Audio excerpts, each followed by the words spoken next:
Voicemail. Set up voicemail.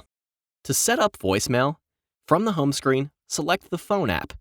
Select the visual voicemail icon. Select Start. Select OK. If you are a new customer and have not established a voicemail box, you will be prompted to choose a password and greeting. Access and check voicemail.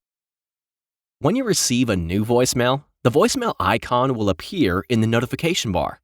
You can also access your voicemail to check your messages by selecting and holding the 1 key from the dial pad.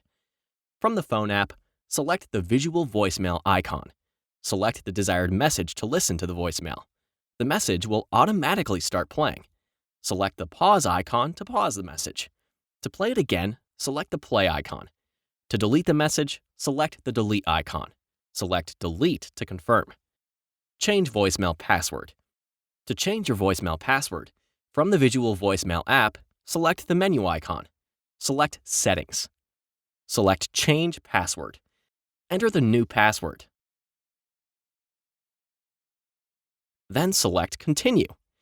Enter the password again to confirm. Then select OK. You can also access your voicemail to change your password by selecting and holding the 1 key from the dial pad and following the prompts. However, you must know your current voicemail password. If you have forgotten your existing voicemail password, you will not be able to access voicemail until you reset your voicemail password. To reset your voicemail password, go to att.com/resetvm. Voicemail settings. To access voicemail settings for things like updating your voicemail greeting and notification alerts, from the visual voicemail app, select the menu icon. Select Settings. Edit the desired settings.